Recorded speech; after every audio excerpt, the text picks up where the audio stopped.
tamu istimewa kita berikutnya, Romo Romanus Heri Santoso.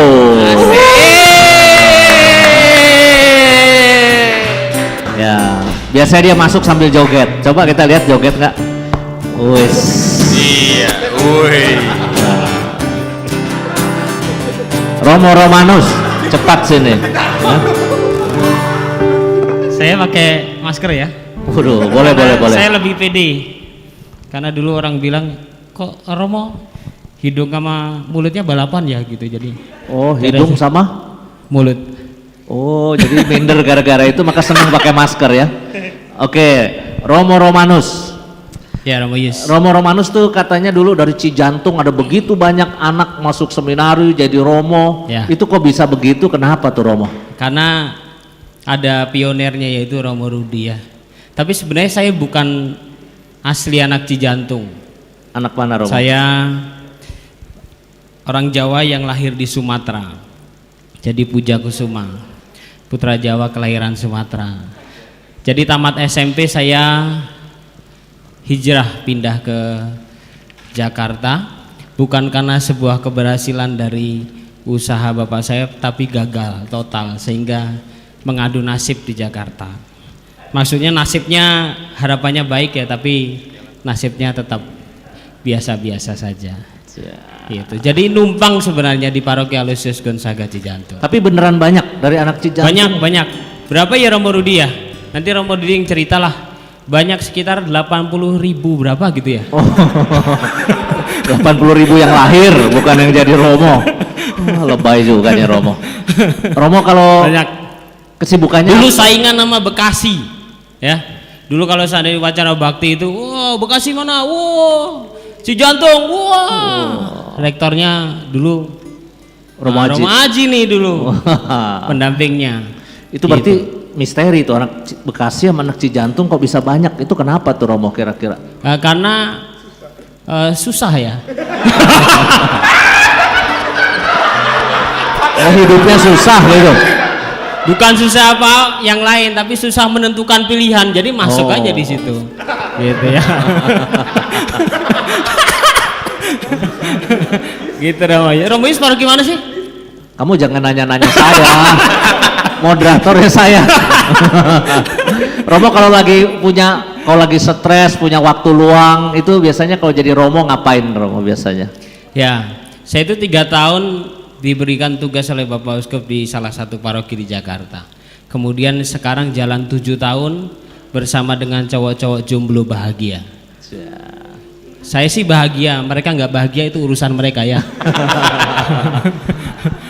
Kalau harian yang jelas karena hidup bersama frater-frater di tahun awal ya sebagian besar kegiatan tapi fisiknya di dalam. Terutama Krishna. Oh. Ya.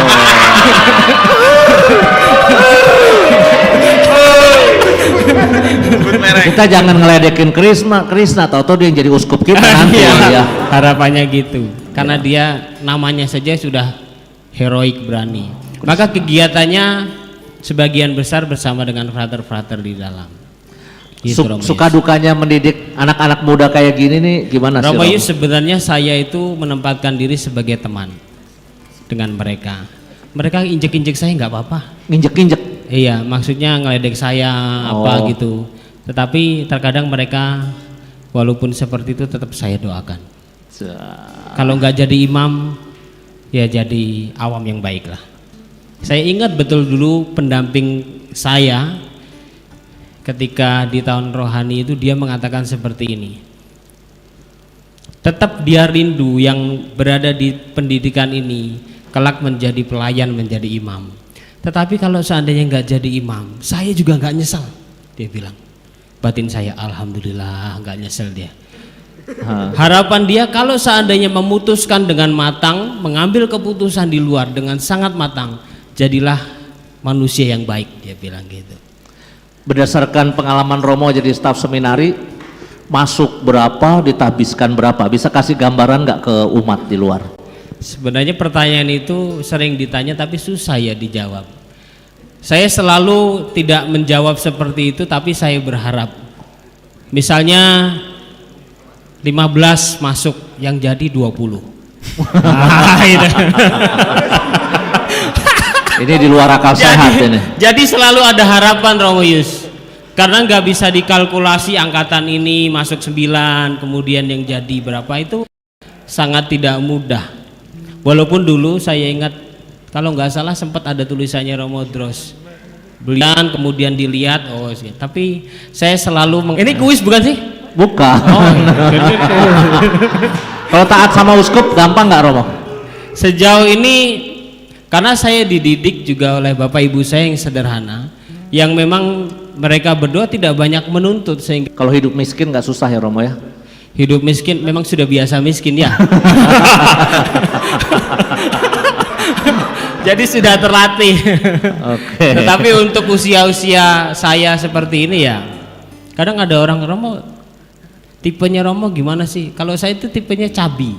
Waduh, cabi. Cabi. Ya, maka saya kalau ngelihat Romo Yus tuh gimana gitu ya. Maksudnya suka cowok cabi.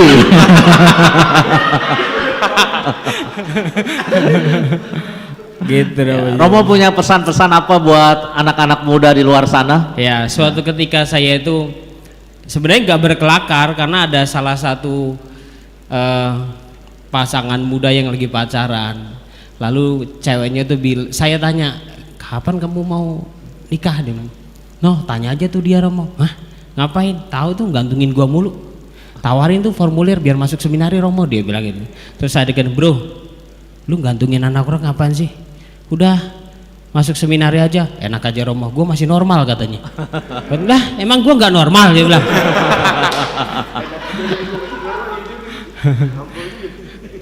Jadi bagi teman-teman yang sedang dalam persimpangan, kalau bahasanya Paus Fransiskus bukan omong sok suci ya, selirih apapun ada suara Tuhan, tanggapi.